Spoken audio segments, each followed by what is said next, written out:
Nous avons tous et toutes besoin de motivation.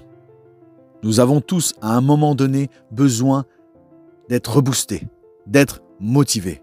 Et rien de tel que la parole de vérité, que la parole de Dieu, la Bible. Elle est vivante et efficace, plus tranchante qu'une épée à 2 tranchants. Si tu laisses cette parole entrer dans ton cœur, eh bien le Saint-Esprit qui vit en toi va utiliser cette parole pour te remotiver. La Bible parle beaucoup d'exhortation, d'édification.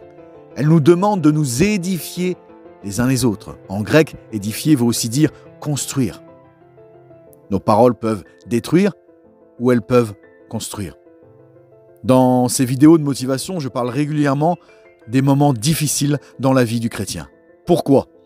Parce que c'est dans ces moments-là, quand on est découragé, quand on est prompt à perdre espoir, eh bien c'est là qu'on a besoin d'édification, qu'on a besoin des frères et sœurs qui nous donnent des paroles de vie. Et ces paroles de vie nous font reprendre courage. Ces paroles de vie nous font garder espoir. Édifions-nous les uns les autres. Écoute bien ce qui est écrit dans Éphésiens 4 au verset 29. Qu'il ne sorte de votre bouche aucune parole mauvaise, mais s'il y a lieu, quelques bonnes paroles qui servent à l'édification et communiquent une grâce à ceux qui les entendent. Qui servent à l'édification et communiquent une grâce à ceux qui les entendent. Toi qui écoutes en cet instant, je veux, par la parole de Dieu, par la parole de vérité, te communiquer une grâce et t'édifier aujourd'hui. Dans ces moments difficiles de cette vie, voici un verset de la Bible que tu dois repasser dans ton cœur. Ce qui te fera garder espoir, garder courage.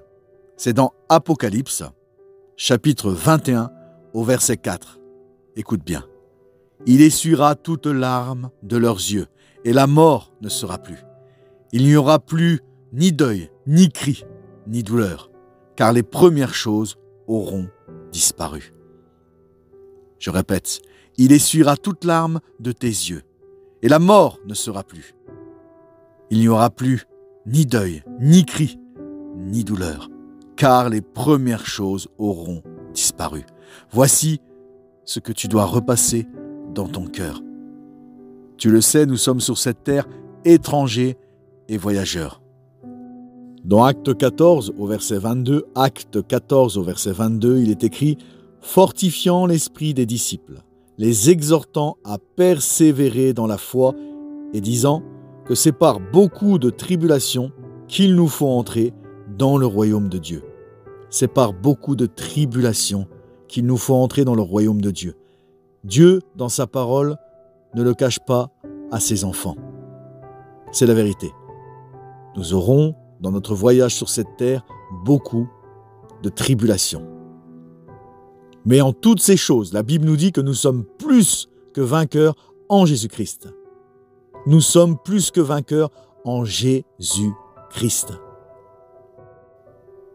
Écoute ce que dit Paul dans Romains 8 au verset 18. « J'estime que les souffrances du temps présent ne sauraient être comparées à la gloire à venir qui sera révélée pour nous. » Les souffrances du temps présent ne sauraient être comparées à la gloire à venir pour toi, mon frère, pour toi, ma sœur. Alors aujourd'hui, garde ces choses précieusement dans ton cœur. Rappelle-toi toujours que tu es étranger, étrangère, et voyageur et voyageuse sur cette terre. Ce qui compte plus, c'est après.